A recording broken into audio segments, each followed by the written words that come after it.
చిన్నికి సత్యంకి అయితే ఇంకా సోదెమ్మ అయితే నేను చెప్పినట్టుగా చేస్తే మీకున్న సందేహాలు అన్నీ తొలగిపోతాయి అని అంటుంది. అప్పుడు ఇంకా కొంచెం సత్యం అయితే వెనకాడినా అప్పుడు చిన్ని మామయ్య ఆమె చెప్పినట్టు మనం చేద్దాము అంటే అప్పుడు ఏం చేయాలి చెప్పండి అమ్మంటే 9 కలశాలు నీళ్ళు తీసుకొని హోమం వేయించి అమ్మవారికి ఆ అమ్మాయి చేత మీరు పూజ చేపిస్తే మీకున్న సందేహాలు తను మీరు అనుకున్న మనిషి కాదో మీకు తెలిసిపోతుంది అని చెప్పానంటే ఇంకా సత్యం అయితే ఆ ఏర్పాట్లు అయితే చేస్తాడు.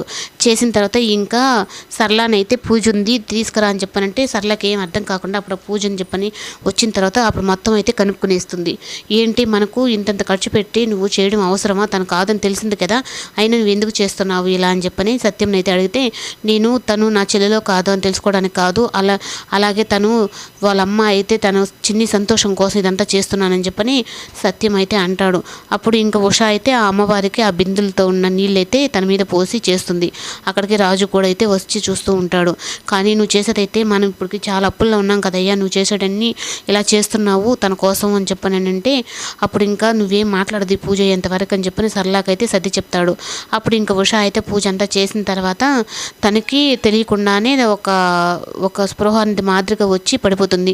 అప్పుడు పడిపోవడంతో అప్పుడు ఏంటమ్మా అని చెప్పి చిన్ని వీళ్ళందరూ కనుక్కునేటప్పటికీ తను గతం మర్చిపోయిన మనిషిలాగా ఉంటుంది.